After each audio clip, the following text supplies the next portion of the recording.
This is SoulFire Fridays, where I get to post a video across my social media platforms as a continuation of the week's conversation. And you get to watch it. My name is Webby, and I founded SoulFire Inspiration to set your soul on fire through music and conversation. And the whole point of that is so that you are inspired to live intentionally and purposefully. Today I decided to take the shoot outdoors, so I'm actually at the National Park, Nairobi National Park.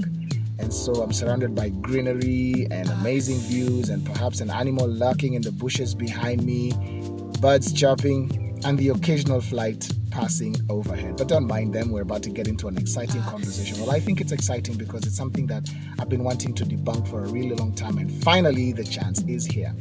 This month of September, we get to talk about the subject of waiting. Specifically, the subject line is 4 things to do while you wait.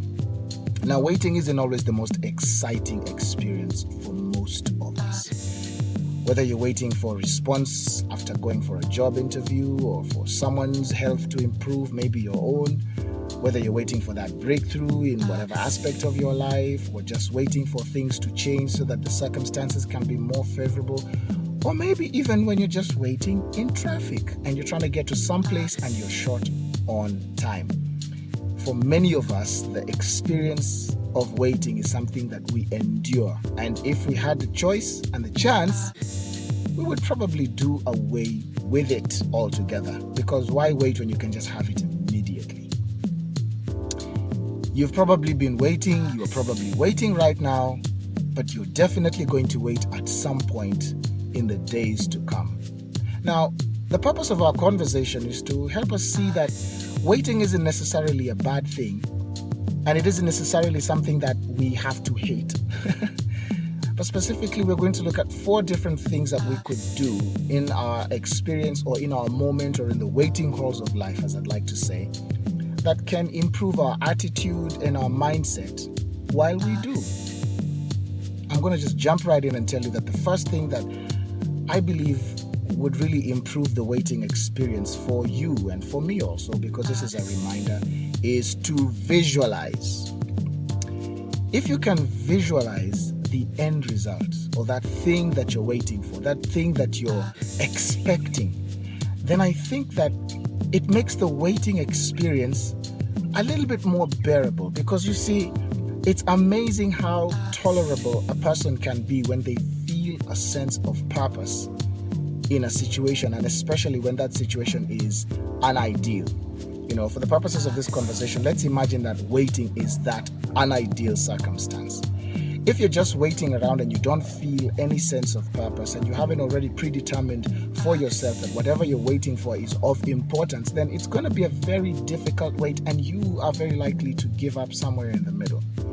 But when you know that what you're waiting for is important, and you know it's going to change a whole lot of things, whatever those are for you, it's going to make a difference that will be evident and indelible, then you know it makes you a lot more tolerable in that situation. And so this is where the aspect of visualizing comes in. I've become a big believer in having a visual picture in my mind. Let me call it a mental picture in my mind about whatever it is that I'm waiting for.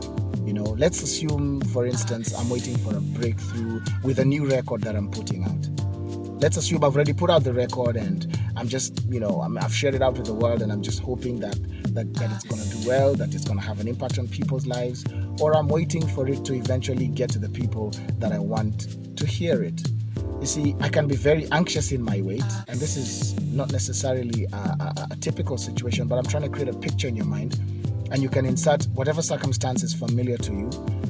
The wait can become very anxious if I'm just waiting, but I don't necessarily keep front and center the thing that I'm waiting for as my motivator. And the point of what I'm trying to say is, if you can keep in front of your eyes or in your mind constantly, and even speaking out to yourself, that the thing that you're waiting for is of far more importance than the experience of waiting itself. It'll bring you far more joy than you're experiencing in your current circumstance of waiting. Then your attitude will be very different. And I believe that it is going to reduce greatly, I might add, the urge to complain during the waiting process. Waiting is a part of life. You cannot do without it. You cannot do away with it, actually. Let me put that more accurately. You can't do away with wait. Jesus waited 18 years before his ministry began. I mean, we first heard of him when he was born, then up until the time he was 12 and he went with his parents to the temple, and then after that we don't hear from him or about him again until he's 30, when he's just about beginning his ministry. I wonder what those waiting years were like. And yet this is fully man and fully God all at the same time. So you see, if God had to wait, fully man, fully God, Jesus Christ had to wait for the right time, the time appointed for his ministry to begin, then I think it goes without saying that all of mankind will have to experience waits along the journey of life for different things and for different reasons. Waiting doesn't have to make you a spiky person. It doesn't have to make you difficult to be around. It doesn't have to make you sad and anxious and upset and frustrated. It can actually be a wonderful opportunity for you to learn important lessons that wouldn't otherwise come to your attention, or wouldn't be part of the things that would add to virtue if life was constantly moving like the roller coaster ride that it is. And so, as we go through this conversation, my hope is that you're going to draw out as much value as you will possibly need, as that you can possibly find, and that you can apply all these things in your life and see some transformation, see a difference, and feel a sense of hope and purpose in your experience of life. I look forward to seeing you guys next week as we continue this conversation.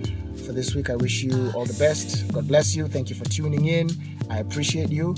And I'd like to say at this point before I sign off that if you haven't signed up for SoulFire Conversations, which is where emails are sent out to subscribers every single Monday, you get a written excerpt of our conversation, which is what we continue on SoulFire Fridays, then I'd like to encourage you to do so, because the link is in the caption section of this video. So please click that. It will take you to our sign up page. Put in your information.